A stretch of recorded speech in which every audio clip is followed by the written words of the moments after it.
오늘은 천상에 태어나는 방법에 대해서 소개를 해드리려고 합니다. 우리가 알고 실천해야 될 것들에 대해서 소개를 해드리려고 이렇게 제목을 지어봤습니다. 그리고 실제로 부처님께서도 경전에서 이것들을 행하면 죽고 나서 천상에 태어날 것이다 라고 말씀을 해주셨기 때문에 여러분들한테 알려드리도록 하겠습니다. 네, 천상에 태어나는 방법 무엇이 있을까요? 첫 번째, 선업을 많이 지으셔야 합니다. 선업과 반대되는 것은 악업이 있죠. 선업을 지으시는 것을 하셔야 하는데요. 지난 시간에 믿지 않아도 알아두면 좋은 그런 정보에 대해서 알려드렸던 영상이 있는데요. 그곳에서 선업을 짓는 방법에 대해서 크게 3가지를 말씀드렸었습니다. 첫 번째, 계율 지킨 것. 두 번째, 보시하는 것. 세 번째, 수행한 것. 이런 것들이 쌓여서 선업이 된다고 설명을 드렸는데요. 위에 링크에 두겠습니다. 그런데 오늘은 10가지를 말씀드리려고 합니다. 이 10가지를 실천하시면 선업을 쌓으셔서 죽은 후에 천상에 태어나실 수 있다고 합니다. 그래서 오늘은 이 첫 번째 선업 10가지를 알려드리도록 하고요. 두 번째는 아라한에 대해서 설명을 드리도록 하겠습니다. 이 아라한은요, 부처님의 경지를 이야기하는 건데요. 이 아라한이 되는 과정이 있습니다. 이것을 오늘 알려드리도록 하겠습니다. 그래서 우리가 10가지의 선업을 짓고, 그리고 세 번째, 탐진치를 멀리하는 것이죠. 이 탐진치를 멀리하고 마음을 계속 수행 정진하시게 되면 이 아라한과를 성취하실 수 있는 과정을 하시는 것이기 때문에요. 이렇게 하면 천상에 태어날 수도 있고 천상에 태어나지 않고 극락세계로 바로 가실 수도 있는 그런 방법이 되기 때문에 중요하다고 생각을 해서 설명을 드리도록 하겠습니다.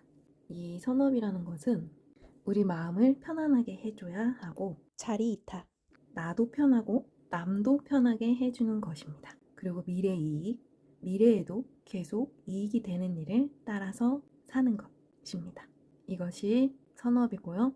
이것을 구체적으로 행하는 10가지를 알려드리도록 하겠습니다. 신체, 입, 마음. 불교에서는 인간의 모든 행위를 신체, 입, 마음의 세 종으로 구분하고 십선이라는 것은 신삼, 구사, 의삼의 악행을 행하지 않는 것, 십악업을 짓지 않는 것입니다. 10가지의 악업을 짓지 않는 것을 의미하고요. 신체로 짓는, 몸으로 짓는 3가지, 입으로 짓는, 말로써 하는 4가지, 마음으로 짓는 3가지를 말씀해 주셨습니다. 신체는요, 살생하지 않는 것입니다. 그리고 투도라고 해서 도둑질 하지 않는 것입니다. 그리고 사음하지 않는 것이요. 남녀의 부정하지 않는 것입니다. 그리고 입으로 짓는 4가지, 망언, 거짓말 하지 않는 것이요. 그리고 양설, 이간질 하지 않는 것입니다. 그리고 악구, 험담 하지 않는 것이고요. 기여, 함부로 말하지 않는 것입니다. 이렇게 4가지가 있습니다. 그리고 마음으로 짓는 3가지는요. 여러분들께서 잘 아시는 탐진치 하지 않는 것입니다. 탐은 욕심이죠. 욕심 내지 않는 것. 지는 성냄이죠. 화내지 않는 것. 치는 무지입니다. 지혜가 없는 거죠. 무지, 무명, 어리석음, 잘못된 생각 이런 것들을 하지 않는 것입니다. 이렇게 10악업을 하지 않는 것을 말하는데요. 조금 더 구체적으로 설명을 드릴게요. 몸으로 짓는 3가지의 선업, 구체적으로 살생하지 말라 라고 하셨기 때문에 이것을 반대로 방생하라, 살려주는 거죠. 그리고 도둑질 하지 마라 라고 했죠. 이건 남의 것을 뺏는 것인데요. 조건 없이 베푸는, 오히려 주는, 보시를 해라 라는 것이고요. 사음, 남녀의 부정이라고 되어 있는데 삿된 음행을 말하고요. 삿된 음행이란 나의 즐거움을 위해서 남에게 괴로움을 주는 행위입니다. 그러면 남에게 즐겁게 해주고 하는 것들, 조건 없이 나의 즐거움을 위해서가 아니라 남의 즐거움을 위해서 하는 것들 뭐가 있을까요? 예를 들어서 봉사입니다. 방생하고 보시하고 봉사하고 몸으로 짓는 선업이 3가지가 있습니다. 방생, 보시, 봉사. 그리고 이번에는 입, 언어로 짓는 4가지. 10악업이죠. 거짓말, 이간질, 험담, 함부로 말하는 것. 이것에 반대되는 것은 10선업이 됩니다. 입으로 짓는 선업 4가지. 어떤 게 있을까요? 거짓말하지 마라. 그렇다면 진실을 이야기하는 게 있겠죠? 진실을 이야기하는 겁니다. 진실을 말하기. 양설, 이간질 하지 마라. 사이가 좋지 않게 하는 말들, 사이를 떨어뜨리는 말들을 하지 말고 화합시키는 그런 말을 하라고 하셨습니다. 그리고 악구, 험담하지 마라. 험담 대신 뭐가 있을까요? 사랑스럽고 힘이 되는 말을 하는 것입니다. 그리고 기여, 함부로 말하지 마라. 이 함부로 말하지 마라. 여기에는 반대되는 게 무엇이 있을까요? 가치 있는 말을 하는 것입니다. 이렇게 4가지가 있습니다. 진실되는 말 하기, 화합하는 말 하기, 사랑과 힘이 되는 말 하기, 가치 있는 말을 하기. 이렇게 입, 언어로 짓는 선업 4가지가 있습니다. 그리고 이번엔 3번째, 마음으로 짓는 선업 3가지를 말씀드리도록 하겠습니다. 다음, 욕심내지 마라. 욕심을 적게 하거나 욕심을 버리는 거죠. 욕심 버리기. 그리고 진성냄, 화내지 마라. 네, 이것은 말 그대로 화를 내지 않으면 되겠죠. 그렇지, 무지무명, 어리석은 잘못된 생각들로 인해서 악업을 짓게 되는데요. 우리가 지혜가 없어도, 그래서 어리석어도 악업이 됩니다. 그러면 어떻게 해야 할까요? 네, 진리를 알고자, 지혜를 알고자 애써야겠죠? 진리를 알고자 애쓰기입니다. 이렇게 마음으로 짓는 3가지의 선업이 있습니다. 욕심 버리고 화내지 않고 진리를 알고자 애쓰는 것이죠. 이렇게 10가지의 선업을 지을 수 있습니다. 이렇게 10가지의 선업을 저희가 짓고 살면 어떻게 해요? 죽어서 천상에 태어나거나 아라한가를 성취해서 부처님의 경지에 이르고 극락세계에 가게 됩니다. 극락세계는 저번에도 말씀드렸죠? 윤회가 없는 세계입니다. 이 천상은요, 아직 윤회가 남아있는 곳입니다. 여기서 잠깐 짧은 이야기를 드려보도록 하겠습니다. 천상은 쾌락, 즐거움만 있는 세계고요. 인간은 분별의 세계고요. 축생은 어리석은 세계고요. 수라는요, 증오의 세계고요. 그 다음에 아기는요, 갈증과 욕망의 세계라고 합니다. 그리고 지옥은요, 고통의 세계입니다. 네, 지옥, 아기, 수라, 축생, 인간, 천상이 있죠. 그래서 이 천상에는 28개의 하늘이 있고요. 33,000세계. 네, 33,000세계를 우리는 윤회를 합니다. 이 윤회하지 않는 곳은 극락세계밖에 없습니다. 극락세계는요, 고요와 평온이 있는 세계입니다. 그러니까 이 쾌락을 추구하고 즐거움을 추구한다 하는 것도 아직 깨닫지 못한 상태라는 거죠. 네, 잠깐 이렇게 짧은 설명을 드리고요. 10가지 선업을 지을 수 있는 방법이 있습니다.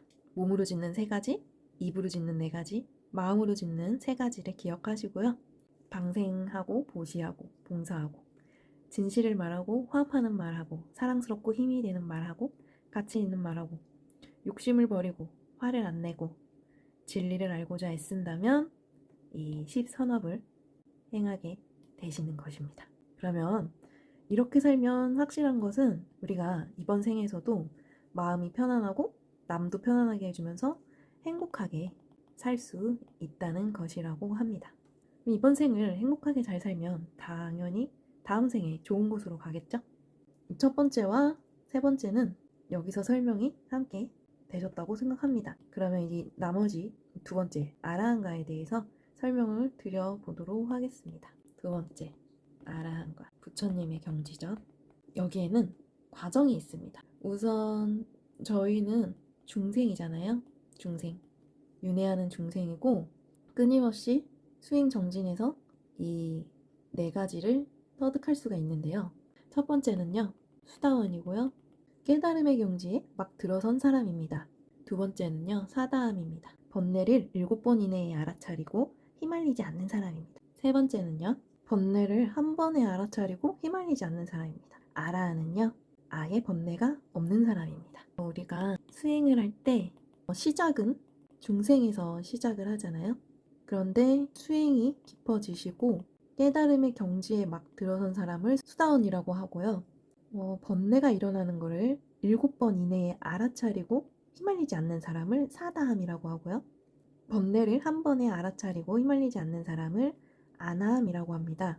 그리고 아예 번뇌가 일어나지 않는 사람, 그런 사람을 아라한이라고 합니다. 이 아라한이 되면 이제 다 깨달은 상태가 되시는 거고요.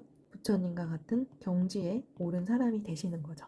아라한은 번뇌가 소멸되어서 더 이상 윤회하지 않는 경지에 도달한 사람을 말합니다. 이 수다원은 깨달음의 길을 하천의 흐름에 비유하여 그 흐름에 참여한 것이라고 설명이 되어 있고요. 불도 수행에 대한 확신이 생긴 상태라고 하네요. 이 수행에 대한 확신이 생긴 상태요. 사다함은 수행의 도상에 있어서 한 번 더 욕계로 태어나는 것을 의미한다고 합니다. 그리고 아나함은 더 이상 욕계로 태어나지 않아도 되는 상태이기 때문에 욕계로 윤회하여 더 배워야 할 필요가 없어진 상태이기 때문에 불환이라고 한다고 합니다. 네, 아나함은 더 이상 태어나지 않아도 된다고 해요. 욕계에. 네, 아라는요, 무학이로서 더 이상 배울 것이 없고 번뇌는 다 하였으며 해야 할 바를 다 하였고 윤회에서 해탈해서 열반에 들어간다고 합니다. 아라한가를 성취하시면 열반에 드시고 깨닫는 것에 대해서 조금도 부족함이 없으시다고 하네요. 조금도 부족함이 없는 존재, 부처가 되는 것이죠. 이렇게 해서 오늘 선업을 짓는 10가지 방법에 대해서 소개를 드렸고요. 아라한이 무엇인지에 대해서도 소개를 드렸습니다. 수행의 과정을 거치시다 보면 아라한까지도 가실 수 있으실 거라고 생각을 하는데요. 그 수행에 있어서 저희가 10선업을 쌓고 이 탐진치를 없애거나 조절하거나 하는 그런 과정을 수행을 하셔야 하는데요. 그럴 때 필요한 것이 바로 이 알아차림입니다. 이 알아차림은 언제나 호흡을 통한 관찰로 인해서 싹디를 하심으로 인해서 하실 수가 있으시고요. 알아차림으로 인해서 많은 수행과 정진이 되시면 선업도 쌓으시고 탐진치도 버릴 수 있도록 우리가 진정한 수행을 할 수 있도록 도와주는 게 바로 사띠입니다. 여러 번 여러분들에게 말씀을 드렸지만요. 언제나 중요한 것은 이 호흡 관찰입니다. 이 호흡 관찰을 평소에도 꾸준히 연습을 하신다면 나의 마음에 대해서 그리고 내가 하는 모든 정신활동 그리고 생각, 가치관 이런 것들이죠. 정신활동에는 생각, 가치관, 선입견, 고정관념, 나의 마음과 감정 이런 것들을 관찰하시고 알아차리실 수 있으셔야 합니다. 이 알아차림이 있어야 내가 조절과 통제도 할 수 있기 때문이죠. 내가 무엇을 조절해야 하고 통제해야 해서 이 탐진치를 없애는 수행을 할 수 있는지 알아야 하니까요. 이것이 꼭 동반되어야 한다고 생각을 합니다. 그래서 평소에 호흡 관찰을 통한 이 사띠는 멈춤과 바라봄이 있어요. 멈춤과 바라봄 둘 다 하시면서 선정 수행도 하시고 윗바사나 수행도 하시면서 이렇게 10선업을 함께 노력하시는 그런 삶을 살아가신다면 이 수행은 저절로 되실 거라고 생각을 하고요. 이 수행이 점점 깊어지시고 통찰이 늘어나시게 되시면 이해와 사랑이, 자비심이 함께 늘어나실 거라고 생각하고요.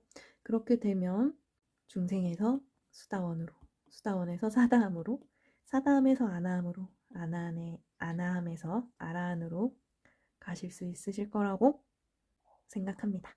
그러면 천상에 태어나는 것에서 그치는 것이 아니라 이렇게 부처님의 경지까지, 깨달은 경지까지도 가실 수 있게 되실 거라고 저는 생각합니다. 오늘 영상이 도움이 되셨다면 구독, 좋아요, 알림 설정 부탁드리겠습니다. 언제나 호흡을 편안히 하시고요. 마음도 편안하게 평정한 마음으로 바라볼 수 있는 날들이 되셨으면 좋겠고요. 감각적 욕망, 우리들의 탐진치 이런 것들을 멀리 하시고 알아차리셔서 조절과 통제가 가능하신 그래서 그 기회를 잘 살린 날은 성공의 날로 그 기회를 놓치는 날은 분발의 날로 삼으셔서 날마다 좋은 날들이 되셨으면 좋겠습니다. 날마다 좋은 날 되세요. 다음 시간에 만나요.